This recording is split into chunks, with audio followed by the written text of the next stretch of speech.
मैं अपना ये चैनल राइज विद ईमान बंद करने का डिसीजन जो मैंने लिया और सारे वीडियोस डिलीट करने का डिसीजन जो लिया है, उसके बारे में आप लोगों के बहुत सारे कमेंट्स आ रहे थे कि ऐसा मत कीजिए, बहुत लोगों को फ़ायदा होता है वीडियोस के ज़रिए, कुरान मजीद के आयतों के ज़रिए हिदायत मिलती है। तो मैं इंशाल्लाह आप लोगों को बताऊंगा कि मैं ये क्यों करना चाह रहा हूँ। हुज़ूर अकरम सल्लल्लाहु अलैहि वसल्लम को अल्लाह ताला ने जब नबी बनाकर चुने तो अल्लाह ताला ने हुज़ूर अकरम सल्लल्लाहु अलैहि वसल्लम पर चंद जिम्मेदारियाँ डाली। हुज़ूर अकरम सल्लल्लाहु अलैहि वसल्लम को सबसे पहले अपनी बात को पहुँचाना था, जिसे मालूमात को पहुँचाना कहते हैं। फिर उस बात को अच्छी तरह से समझाना था, समझाने के बाद उस बात को हिकमत से समझाना था, यानी उसकी गहराई को समझाना था, उसको गहराई तक ले जाना सामने वाले के दिल के अंदर, और फिर उसका तज़किया करना। तज़किया कहते हैं तब्दीली पैदा हो जाना।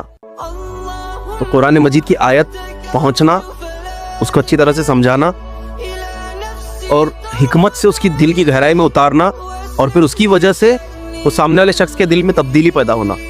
तो ये जो ज़रिया है हमारा रील्स बनाकर या वीडियोस अपलोड करके हम लोग दीन की बात करते हैं, इस मामले में मुझे ऐसा लगा कि इन वीडियोस के ज़रिए मैं आप लोगों का तज़किया नहीं कर पाऊँगा। हुज़ूर अकरम सल्लल्लाहु अलैहि वसल्लम तज़किया किया करते थे, चंद लोगों पर मेहनत कर कर उनको इतना मजबूत बना देते थे, फिर वो चंद लोग और कुछ लोगों पर मेहनत किया करते थे, फिर उनको मजबूत बना दिया जाता था, फिर वो और लोगों पर मेहनत किया करते थे। जब तक वो चंद करीबी लोग मजबूत ना हो तब तक आगे दावत के लिए नहीं भेजा जाता था। तो अब इस वीडियो के ज़रिए, मेरे वीडियोस के ज़रिए लाखों लोग देख रहे हैं, तकरीबन करोड़ के ऊपर लोग देख चुके हैं अब तक। तो इनमें से बहुत से, आप में से बहुत से लोग ऐसे हैं जो मुझसे कनेक्ट होना चाहते हैं और बात सही अंदाज से समझ नहीं पाते हैं वीडियोस के ज़रिए सिर्फ, और चाहते हैं कि उसको अच्छी तरह से वाज़ेह तौर पर समझे, और मैं वो हर एक को नहीं समझा पा रहा था, और उसकी वजह से वो इनकम्प्लीट नॉलेज की शक्ल में रह जा रही थी चीज़, जिसकी वजह से वो शख्स गुमराह होने के इम्कानात थे और वो सीधे जहन्नम में चला जाता।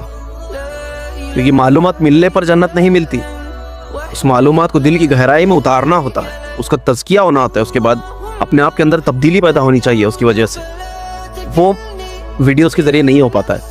उसके लिए तन्हाई में मुलाकात ज़रूरी है और फिर अच्छी तरह से समझाना ज़रूरी है। जैसे हुज़ूर अकरम सल्लल्लाहु अलैहि वसल्लम हज़रत अबू बकर, हज़रत उमर रज़ियल्लाहु अन्हु इनको मिला करते थे तन्हाई में और अच्छी तरह से दावत दिया करते थे, और अपने करीबी सहाबाओं को इतने मजबूत कर दिए थे हुज़ूर सल्लल्लाहु अलैहि वसल्लम ने। फिर उन्होंने आगे जाकर और लोगों पर मेहनत की। तो इस वीडियोस के ज़रिए, रील्स के ज़रिए तज़किया नहीं हो पाएगा, ये मुझे अच्छी तरह से समझ में आ गया, और बस यही वजह से मैं अपने इस चैनल को बंद करने का इरादा किया हूँ। अब आगे इस चैनल के साथ क्या किया जाए, वाकई में मुझे 2 दिन हो गए, लेकिन समझ नहीं आ रहा है कि इसको बेचना चाहिए या इसमें कोई दूसरी कैटेगरी में डालना चाहिए।